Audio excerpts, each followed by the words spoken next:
Episode number 11. Do you think so? Answered that Agnon, but little convinced, as he knew better than anyone else how entirely personal the value of this letter was, and saw nothing in it likely to tempt cupidity.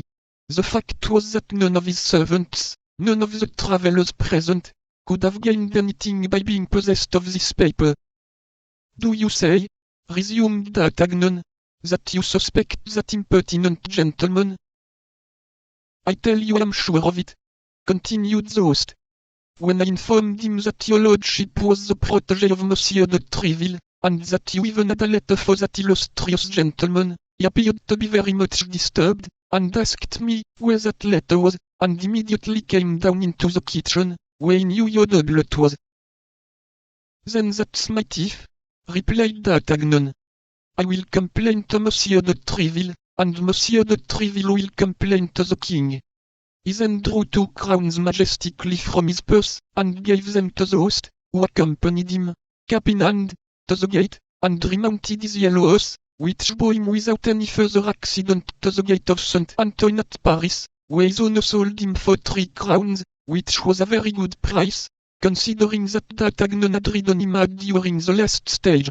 Thus the dealer to whom D'Artagnan sold him for the 9 livres did not conceal from the young man that he only gave that enormous sum for him on the account of the originality of his colour.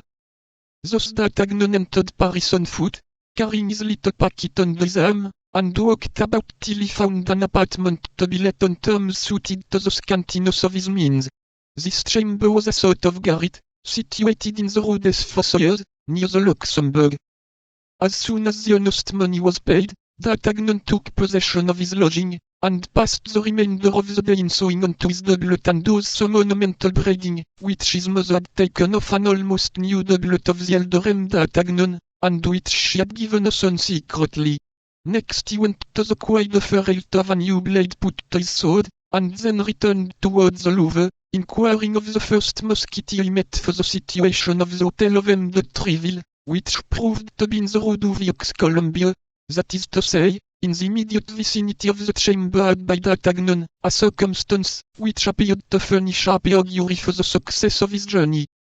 After this, satisfied with the way in which he had conducted himself at Meung, without remorse for the past, confident in the present, and full of hope for the future, he retired to bed and slept the sleep of the brave. This sleep, provincial as it was, brought him to 9 o'clock in the morning, at which I rose, in order to repair to the residence of M. de Treville, the 3rd personage in the kingdom, in the paternal estimation.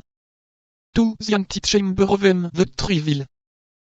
M. de Troisville, as his family was still called in Gascony, or M. de Treville, as he has ended by styling himself in Paris, had really commenced life as D'Artagnan now did, that is to say, without a sou in his pocket, but with a fund of audacity, shrewdness, and intelligence which makes the poorest Gascon gentleman often derive more in his hope from the paternal inheritance than the richest Perigordian or Berrichon gentleman derives in reality from his.